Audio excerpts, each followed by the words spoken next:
Lord, as we spend time in your word this morning, I pray that you would just you would lead us into the truths of this passage this morning, that you would help us to see maybe areas of our thinking and our life that need to be transformed, or rough edges shaved off, ways that we can more deeply press into you and love you and walk in dependence upon you and trust in you.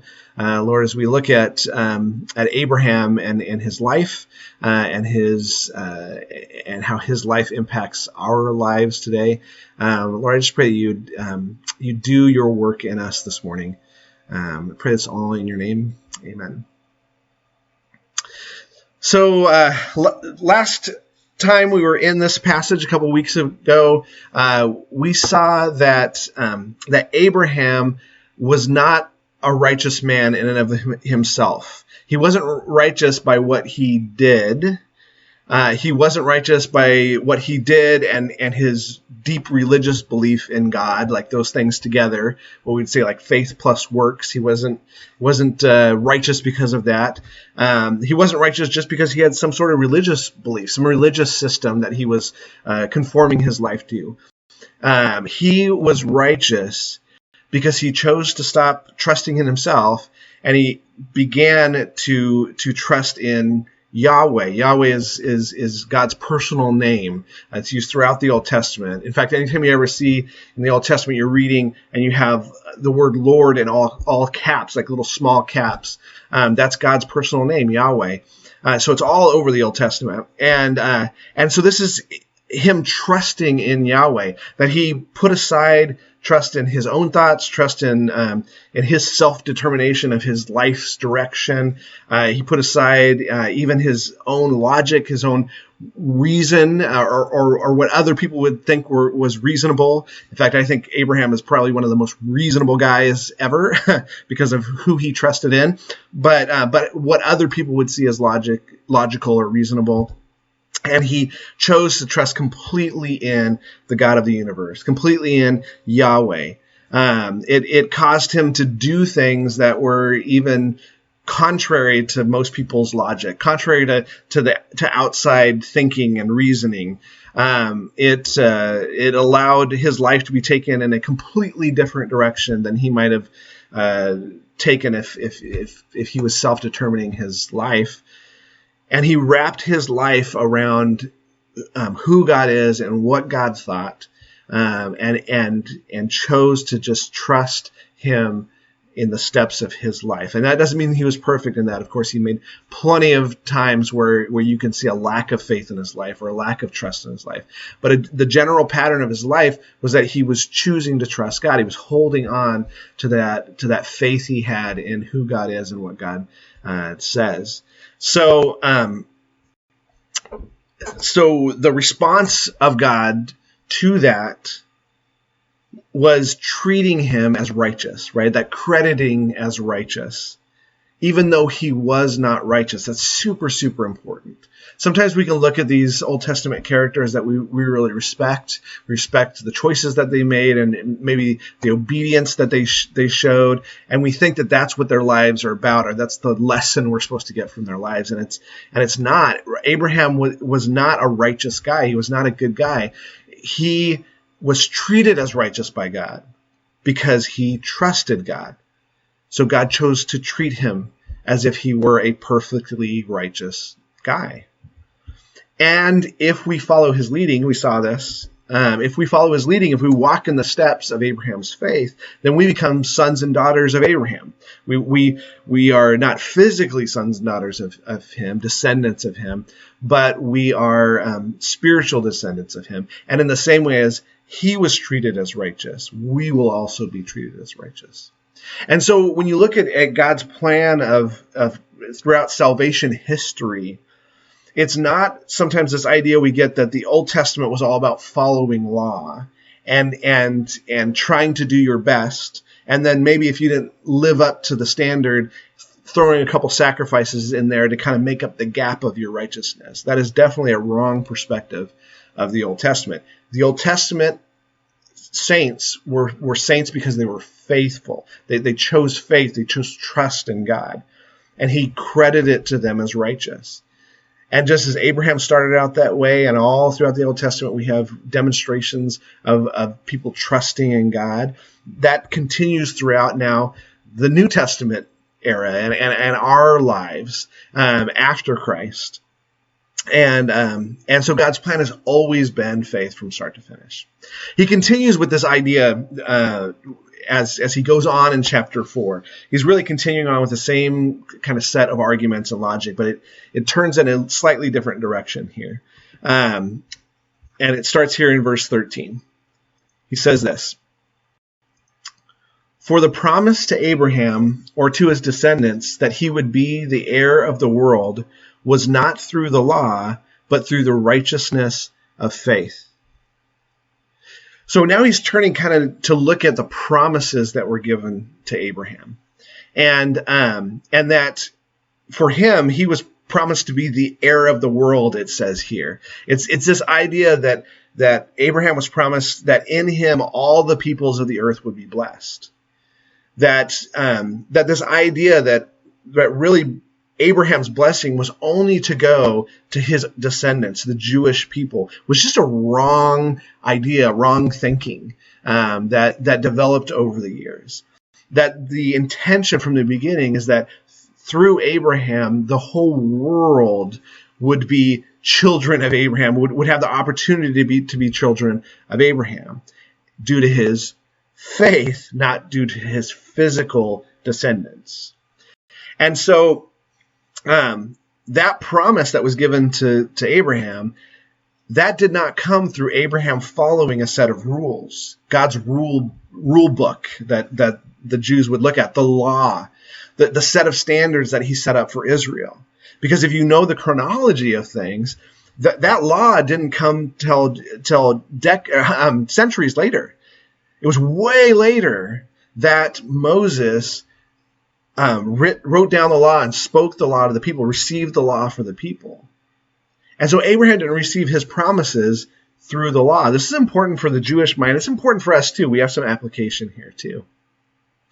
But that Abraham would be the father of many nations, of many peoples, was a promise that God had made to Abraham. In fact, his name, Abraham, it was changed from Abram to Abraham. And Abraham is like a homonym, two words that kind of sound alike, like C-S-E-A and C-S-E-E.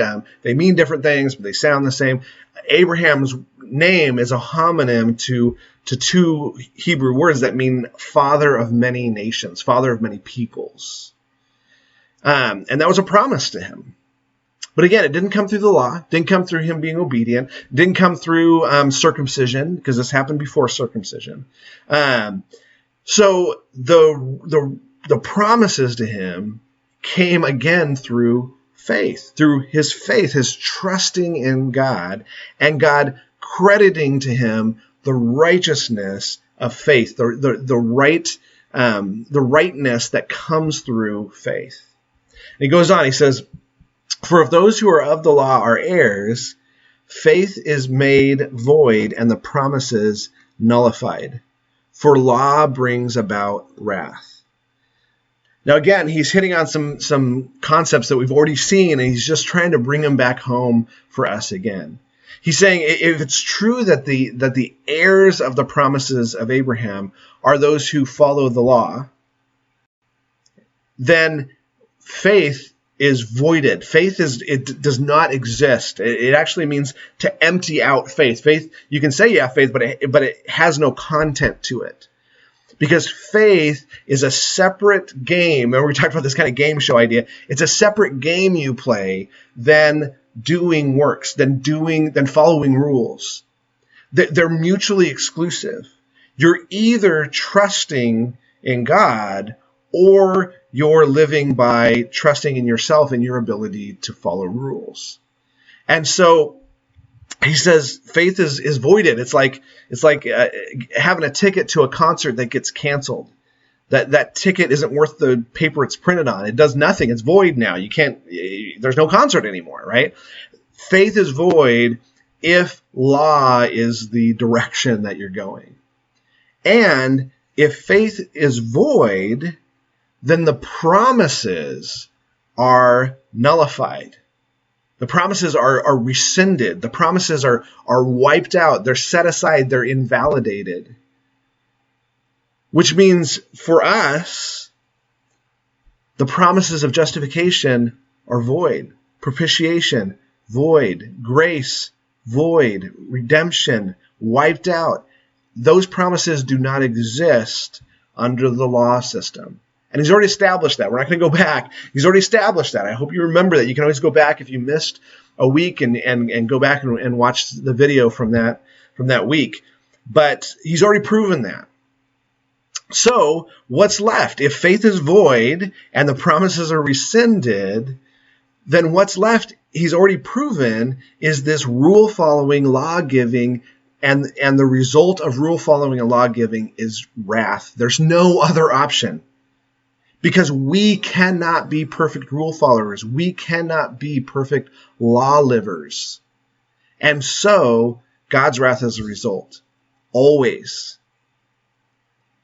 It brings about wrath. Imagine just an illustration here, maybe to make this a little more practical. Imagine that you were playing the lottery, okay? And you played the lottery on a regular basis. And you played the same set of numbers every time. And you really believed in these numbers, this set of numbers. In fact, you had played them a bunch and actually had won, little amounts of money from some of the smaller prizes that you can get with those numbers. You have full confidence in those numbers. You think, yeah, those numbers are winners, and I'm going to keep playing. And then a once-in-a-lifetime lottery comes in that is worth $100 billion. And you have a friend who promises you, comes to you, and he's like, here's the deal. I figured out the winning combination of numbers for the $1 billion. I've done calculations. I've done all this strategizing. And I know I figured it out. I know the winning number, and I'm going to play the winning number. And I'm going to play the winning number, and I'm going to give all the money to you. But here's the deal. You can't play your numbers because it'll mess up my calculations for you to play your numbers. You got to depend on my numbers. So if this situation, is hypothetical, of course not real, happened, this request from your friend would require a couple things from you. One, you'd have to have a lot of confidence in your friend.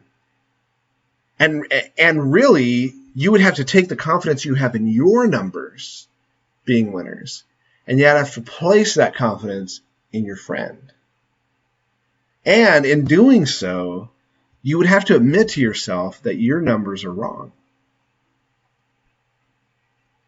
In life, this really has an impact in our lives, this concept.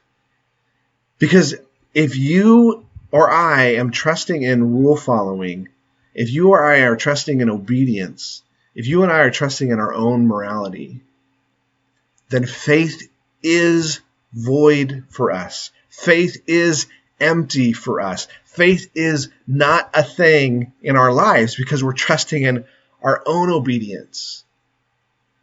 And that's really trusting in ourselves. And you might go, wait, but I'm a faithful rule follower.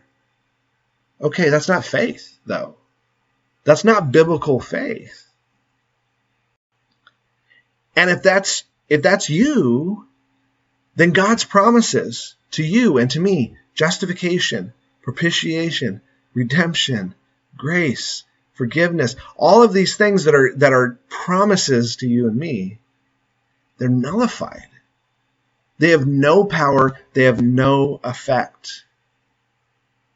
Which basically means they do you as much good as if he never made the promises. And the result is God's wrath will be poured out on you. There's a subtle lie that we can buy that says, you know what? I recognize I'm not really trusting in what Jesus has done, or I'm partially trusting in what Jesus has done, but really I'm trusting in how good I am as a person. Because really, in the back of your mind, you're like, really, God wouldn't really pour out his wrath on me.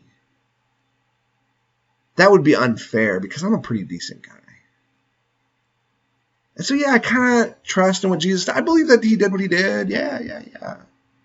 But really, what I'm dependent on, where I get my confidence, is in the fact that I'm a pretty decent person and that God definitely wouldn't pour out his wrath on me.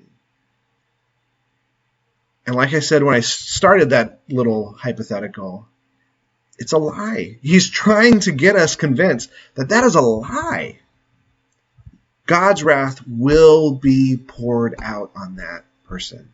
And if that person's you, today is the day to recognize that confidence in yourself, in your own works, and your own abilities is going to get you nowhere. The only way we win is because Jesus won, and trusting in what Jesus has done. And then he gives this little snippet here. I love this little snippet. It's just such great logic in the midst of his argument here. He says in verse 15, "For the law brings about wrath, but where there is no law, there also is no violation." So he just throws out a principle here that's a pretty cool principle. It's this. Imagine this hypothetical that he's laying out here. Imagine if a game that you're playing with your family, maybe you sit down and play games with your family. Our family does that. You're playing a game, and that game has absolutely no rules. There's no rule book. There's no list of rules. There's no standards at all by which the game is played. There's no rules at all. Now, I know that probably doesn't sound like a very fun game, but imagine that game existed. If that game existed and you sat down to play that game, could you be a rule breaker in that game? And the answer is no, you can't be a rule breaker. There are no rules to break, right? If our nation had no laws, absolutely not a single law on the books, could you be a criminal? Could you commit a crime? No, because there's no laws on the books. Think about this. If I'm going 120 miles an hour on the freeway, am I doing something wrong? And obviously, as you're sitting there, you're probably thinking, yes, I'm doing something wrong. I would actually say, maybe I'm doing something wrong. If I'm going 120 miles an hour on I-5, definitely doing something wrong. If I'm going 120 miles on the Autobahn in Germany, which has no speed limit, am I doing anything wrong? I'm not. There's no law against going 120 miles an hour. There's no law at all about your speed on the Autobahn. Now, on the flip side, the law game, the obedience game, has nothing but rules. And that's rules given by God. That's rules that we place on ourselves, like standards that we want to uphold. That's rules that others place on us, our culture places on us, standards of conduct and stuff. That game is all about rules.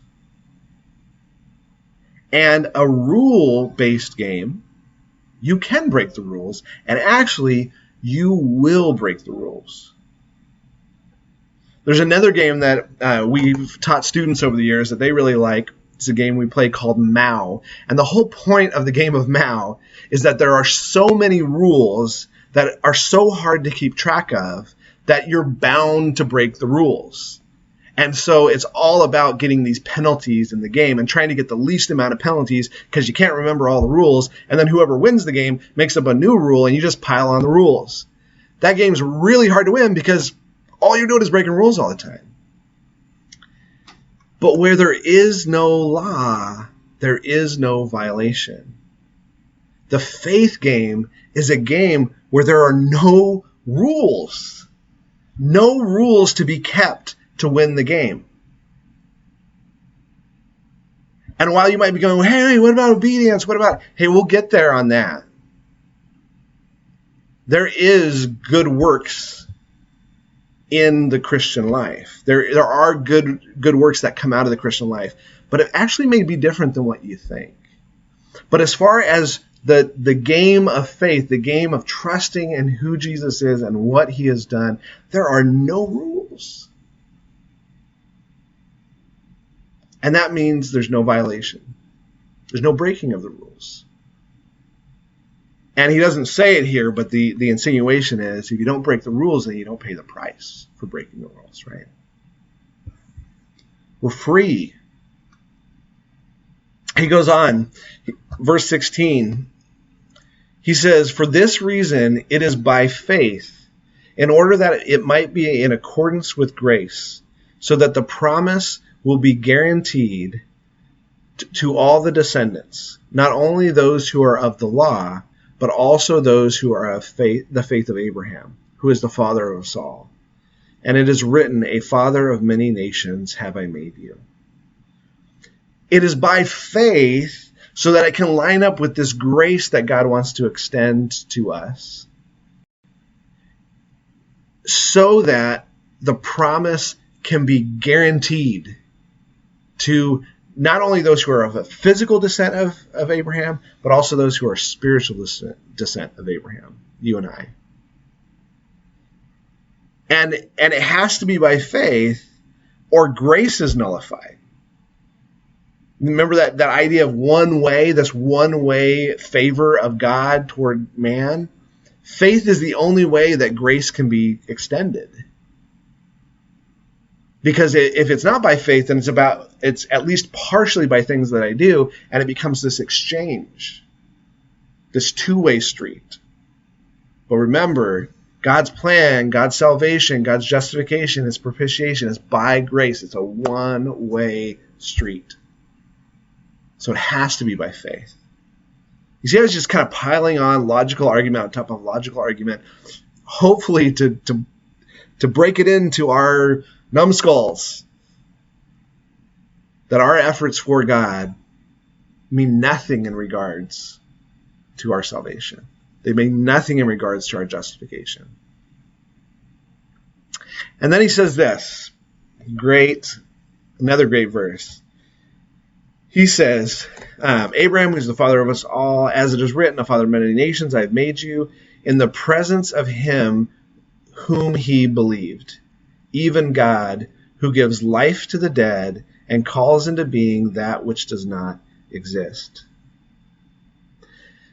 See, the reason why Abraham had the faith that he had was not because of Abraham necessarily. It wasn't because of Abraham's circumstances. He wasn't in the right place at the right time to have faith.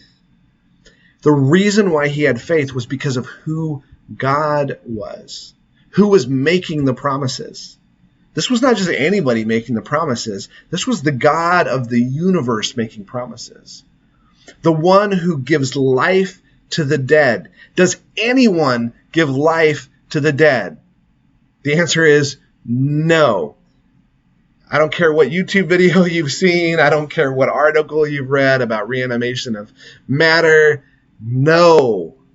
The only person who gives life, this true spark of life to true dead life, is the God of the universe. And that's the kind of God he is. That's who he is. And he is also the one who calls into being that which does not exist.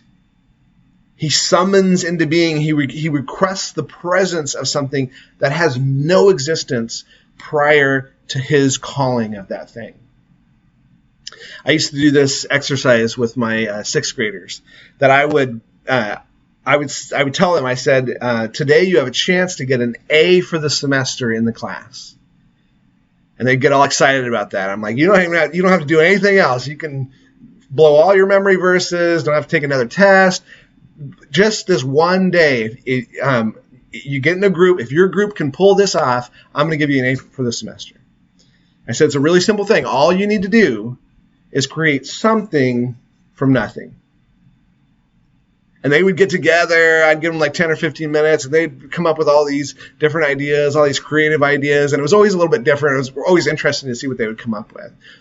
And they would come up, and inevitably, every single one of them could not do what I asked them to do. Because obviously, there's only one that can do that, right? anything that they would come up with, basically they were taking things that already existed and maybe repackaging them or reworking them. But God is the only one who can take nothing, absolutely nothing, no matter, no energy, and create something out of nothing.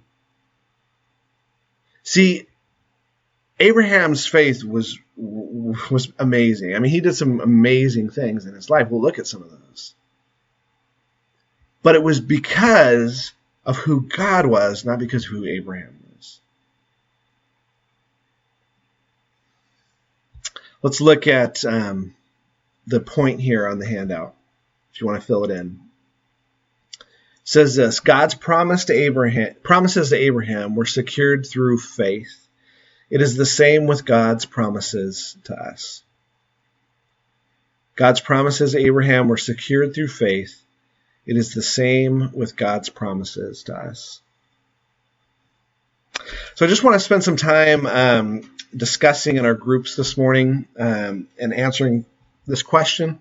If you're at home by yourself today, maybe just think through this question, maybe write an answer to this question down. But discussing this question, what are some promises that God has made to us? Let's just go through and try to list as many promises as we can think of that God has made to us. I'll give you a few minutes to do that.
All right, I hope you had a good chance to discuss that. We're going to move on. Now, Paul moves into kind of a case study from Abraham's life. That can be a great encouragement to us. He says this. He says, in hope against hope, he, being Abraham, believed, so that he might become a father of many nations, according to that which had been spoken. So shall your descendants be. So he says, in hope against hope, which is like in hope beyond all sort of reasonable hope. He had hope when hope seemed gone. He expected things when anyone else wouldn't expect something, in a situation that no one would expect something. And the reason why, he says, is that he believed. Again, every time the word believed comes up in these passages, it's this word trusted. It's this word faith, this verb form of faith. He trusted God. He hoped against hope, hoped beyond hope, because he trusted God. He had no logical reason, at least from an outside perspective, to trust in what he was being told. And he goes on and he says why. He says, without becoming weak in faith, he contemplated his own body, now as good as dead, since he was about 100 years old, and the deadness of Sarah's womb. Now, the situation he's referring to, if you're not familiar with this story, is Abraham and Sarah are very, very old, and they're promised by God he was promised by God to be the father of many nations, right? We talked about that. And that was physical descent as well as the spiritual descent thing, but it was physical descent. But he had no kid. He had no child. And so he contemplates this. He sits down with himself and actually reasons through this. And as he reasons through this, and he takes a look at the realities are he's looking at his own body, and he's like, I'm 100 years old. His body is falling apart. And his body is shutting down. He is well past the age of having a child. So he wasn't delusional about himself. He was thoughtful about himself. He's like, I'm 100 years old. And as far as childbearing is concerned, I might as well be dead. I can do about as much at 100 as far as having kids as I could if I was dead and having kids. You can't have kids. And Sarah, her womb is dead, is what it says here. She was not able to conceive children. And they had decades of proof of that. They've been trying to have children for decades. And it was clear in those times how you knew you couldn't have children is that everybody was trying to have children all the time. And if you didn't have children, that means it's because you couldn't have children. And Sarah could not have children. He's contemplating these things. He's thinking about these things. He's looking at his own body. He's looking at his wife.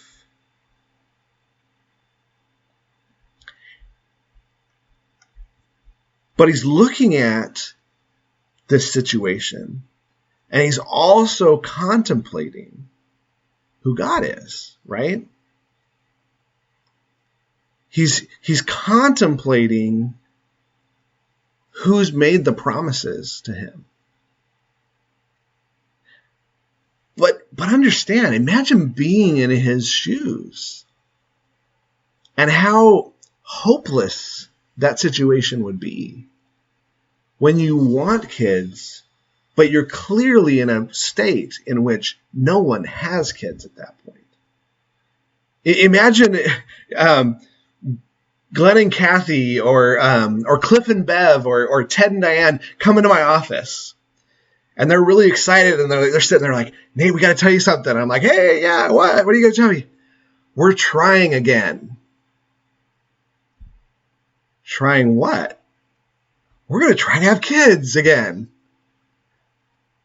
I would be like, what?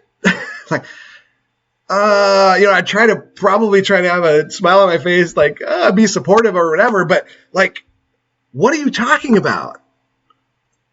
You're clearly past the age of when it's time to have kids, right? I would think that they're delusional. But the reason why Abraham and Sarah are not delusional here is not because of the situation. The situation seems hopeless. But because of the one who's promising. Look at this. Verse 20. He says, "Yet with respect to the promise of God, he did not waver in unbelief, but grew strong in faith, giving glory to God, and being fully assured that what God had promised, he was able to perform." You get what he's saying here? I love this. I love Abraham and the example he is for us. Because he knew the realities. He knew what seemed logical to the outside world. But he did not waver. He wasn't uncertain. And it wasn't because he's some great guy. It's because he served a great God. He grew strong in his faith. And that's not because Abraham was strong. It was because he trusted in someone who was strong, that he knew was immensely strong. He looked at himself, remember? And he's like, I'm weak. I'm limited. I am not reliable to produce an heir for myself. My wife is weak. She is limited. She is not able to produce an heir for herself. But he looks to the one who promised him. And he is the one who gives life to the dead and calls into being that which does not exist. And so he was fully assured. He was completely convinced that God can and will do what he promises. Because he's God, right? He's this one who gives life to the dead and calls into being which does not exist. I can't trust anybody. I can't trust myself. I can't trust my wife. We're not going to produce this. I can definitely trust that guy. His confidence was placed in the right place. He was taking his eyes off of himself and lifting his eyes up toward God. And in that way, he gave glory to God because he was recognizing that God is the great one. God is the promise keeper. And he goes on, he says, therefore, it was also credited to him as righteousness. Therefore, it was also credited to him as righteousness. Now back to his main point, right? He's wrapping it back in. This has been his point the whole time. That his choice to trust in God in the midst of his own weakness resulted in God's choosing to treat Abraham as perfectly right and good. So the point on your handout, if you want to fill that in, is this. Abraham trusted in God's promises to him beyond his current circumstances and the way things appeared to him and others. Abraham trusted in God's promises to him beyond his current circumstances and the way things appeared to him and others.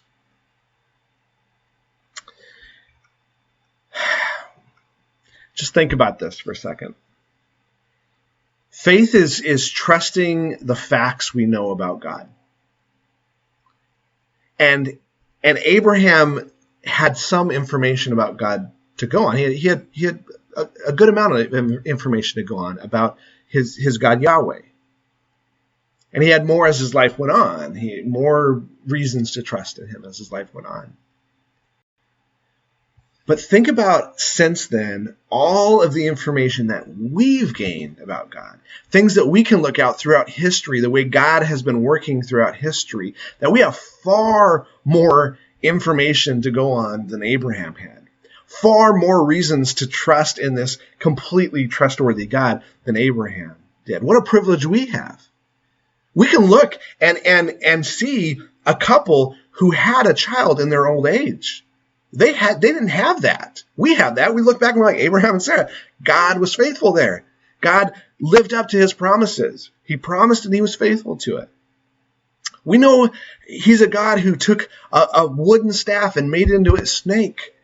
We know a God who defied the scientific standards that he created in causing the sun to stand still, in causing waters to part without any physical means to part to separate the waters. Abraham didn't have any of that information.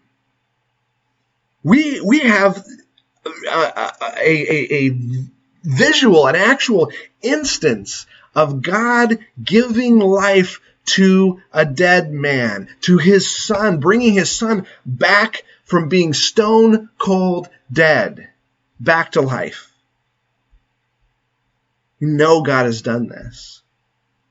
What a privilege to live in our time, that we have far more information that gives us the opportunity to trust far more in this God who is without limitation. He was without limitation in Abraham's life, and whatever thing you're facing right now in your life, whatever thing I'm facing right now in my life, God has no limitations in those things to be faithful to his promises to us. So let's talk just a little bit in our groups. Let's just answer a question here. In what ways have you been called to trust God beyond what others might consider reasonable? To expect the unexpected? I'll give you a chance just to talk about that in your groups for a few minutes, and then we'll come back together.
Well, I hope you had a good discussion in your groups. We're going to finish up with just a few verses here, and then you'll get a chance to have a little more discussion.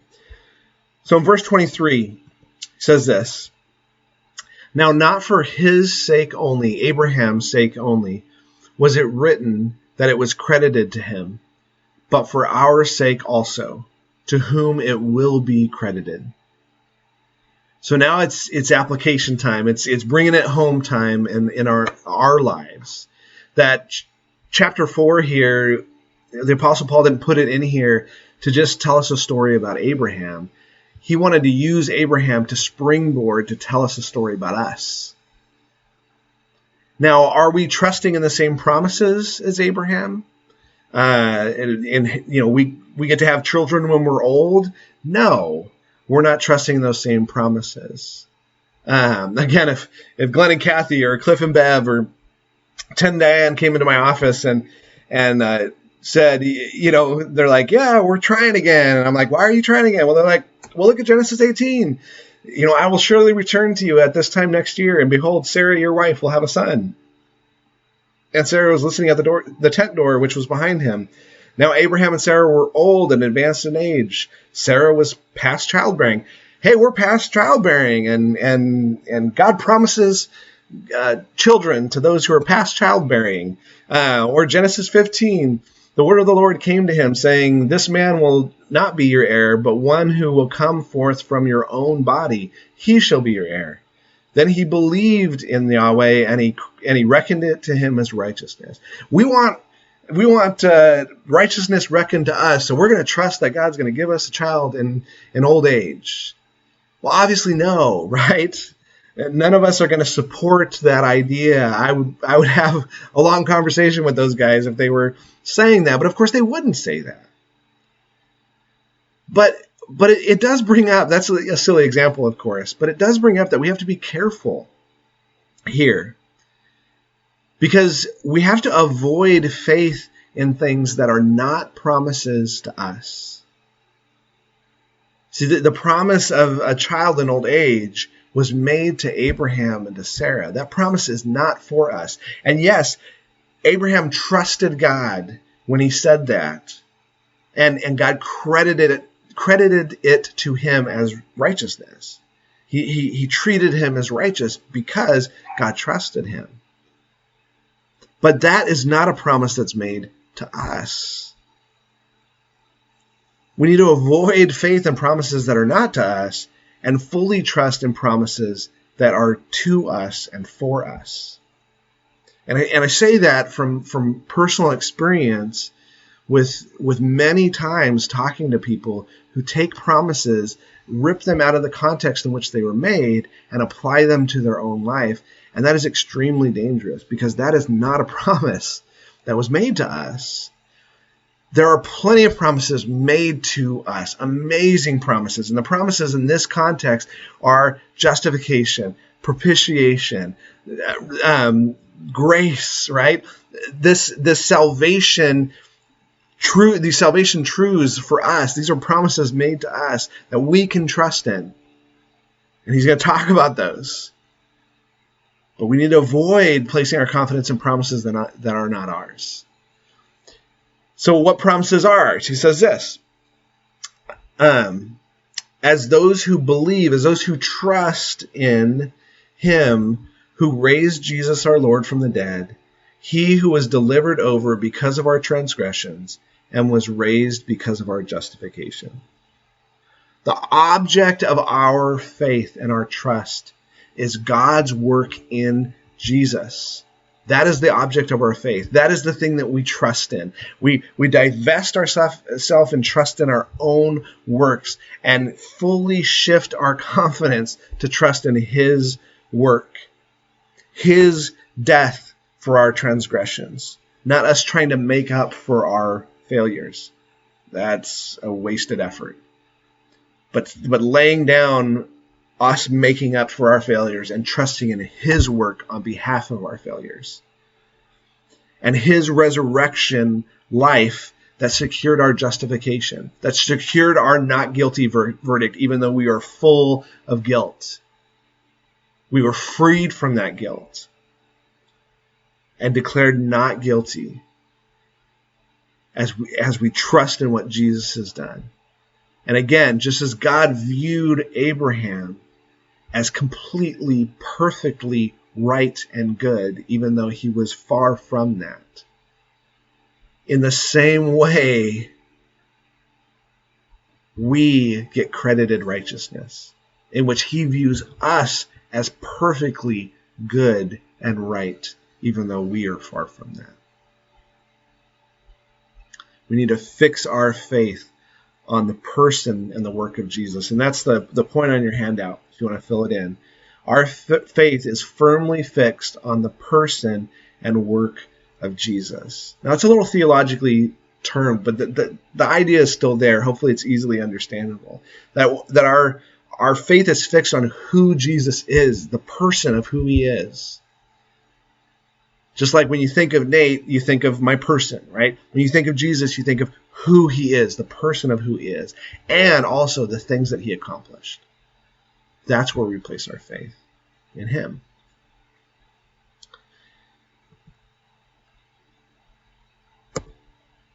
Just got a summary at the bottom of your handout. Let's read that together. It says, Abraham had a considerable amount of faith in the promises of God. Even when he looked around at his circumstances and measured the extremely low likelihood that God's promises would come to reality, he continued to trust not in his own ability to affect the outcomes he was promised, but instead in the God who created everything from nothing and breathes life into every living creature. He is the one who has the ability to fulfill any promise he makes. That same God has made a number of promises to us. The ones who pin all of their hopes on his promises, trusting in his ability to make good on them, will be the ones to receive all of the benefits of them. A question just for you guys to finish off discussing in your groups this morning. A couple questions, actually. What are some things that Christians might place their hope in that are not based on promises that God has made to us?